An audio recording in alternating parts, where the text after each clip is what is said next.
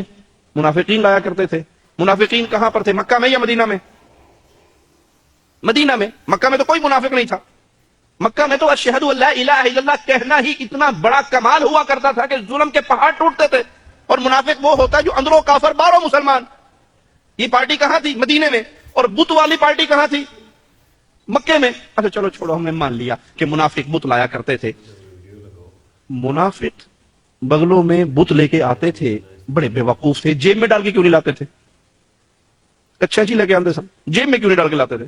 اچھا ان کی جیبیں چھوٹی ہوں گی، ہم مانتے ہیں، چلو جیب چھوٹی ہوگی، جیب میں پورا نہیں آتا ہوگا، کوئی بات نہیں. منافق کہتے کس کو ہیں؟ جو اندر سے کافر باہر سے مسلمان. کیا منافق کبھی یہ چاہے گا کہ میرے اندر کا خبث ظاہر ہو جائے، میرے اندر کی گندگی ظاہر ہو جائے؟ کبھی چاہے گا؟ نہیں چاہے گا.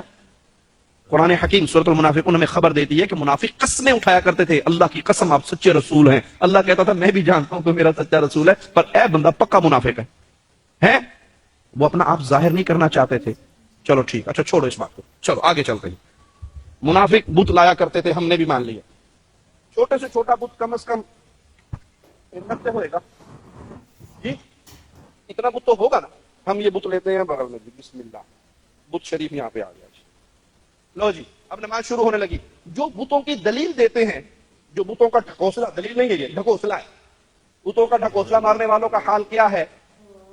سنت رفع الیدین کا طریقہ کیا ہے؟ اللہ اکبر. ہاتھوں کو اٹھانا کہاں تک؟ کندھوں کے برابر یا کان کی لو کے برابر. کانوں کو انگوٹھے لگانا کسی روایت میں موجود، کسی حدیث میں موجود، کانوں کو انگوٹھے لگانا. ہم نے نماز شروع کی، اللہ اکبر. بت گرا؟ بت نہیں گرا. جو بتوں کی بات کرتے ہیں وہ نماز شروع کرتے ہیں اللہ اکبر، وہ بت ڈگ پہ.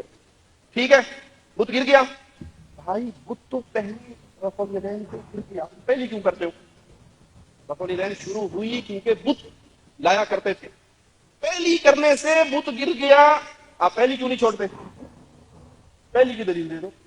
جہاں سے پہلی کی دلیل دو گے وہاں سے رکوع کی بھی دلیل ملے گی اور وہاں سے رکوع کے بعد کی بھی دلیل ملے گی. اصل مسئلہ کیا ہے کہ ہم نے اپنے اپنے گروہ بنا لیے، اپنی اپنی پارٹیاں بنا لی، اور ان پارٹی بازی میں ہم پھنس گئے. اور حدیث رسول صلی اللہ علیہ وسلم کو ہم نے کہا جی چونکے چینکے چنانچہ چونکے میں فلاں گروہ، فلاں پارٹی، فلاں شیخ، فلاں مرشد، فلاں حاجی، فلاں حضرت کے پیچھے چلتا ہوں. میں کہتا ہوں پیارے بھائی سب کا ادب کرو، سب کا احترام کرو، سب کی عزت کرو، لیکن جب بات محمد کی آ جائے صلی اللہ علیہ وسلم، سب کو چھوڑا جا سکتا ہے، محمد کو چھوڑا صلی اللہ علیہ وسلم. میرے پیارے حبیب کا فرمان ہے صلو، نماز پڑھو کما رأیتمونی اصلی، جیسے میں نے تمہیں پڑھ کے سکھائی، جیسے میں نے پڑھ کے سکھائی. اچھا میں آپ کو مثال دے کے ایک مسئلہ سمجھا دوں تاکہ بات دل میں اتر جائے. آپ نے یہاں سعودی عرب میں دیکھا پیپسی کی مشین لگی ہوتی باہر، پیپسی، ریال ڈالو پیپسی باہر آتی ہے. پاکستانی روپیہ ڈالو پیپسی آئے گی جی؟ ڈال کے دیکھا، کوشش کی، نہیں آئی نا. مجھے پہلے پتا تھا کہ آپ نے ٹرائی ضرور کی ہوگی. آپ نے ٹرائی کی، پاکستانی روپیہ، انڈین روپیہ، بنگلہ دیش کا ٹکا ڈالا، پیپسی، وہ بٹن آن نہیں ہوئے. صرف یہ نہیں کہ بٹن آن نہیں ہوئے، ایک عجیب کام ہوا. روپیہ ڈالا، سپیڈ سے روپیہ اندر گیا، جنی تیزی نال گیا انی تیزی نال واپس آیا. مشین نے پھینک کے مارے آپ پر، پھڑے نو روپیہ. ریال لیا، ریال، ریال لا، روپے کا چکر نہیں ہے یہاں پہ. کیوں؟ پیپسی کی مشین سے روپے سے پیپسی کیوں نہیں نکلتی، ریال سے کیوں نکلتی ہے؟ کیونکہ اس کے کمپیوٹرائز سسٹم کے اندر ملک عبدالعزیز رحمہ اللہ کی تصویر فٹ ہے، گورنمنٹ آف سعودیہ کی اسٹیمپ فٹ ہے، سائن فٹ ہے، وہ جاتا ہے اندر. ہاں بالکل ایک ہے اللہ.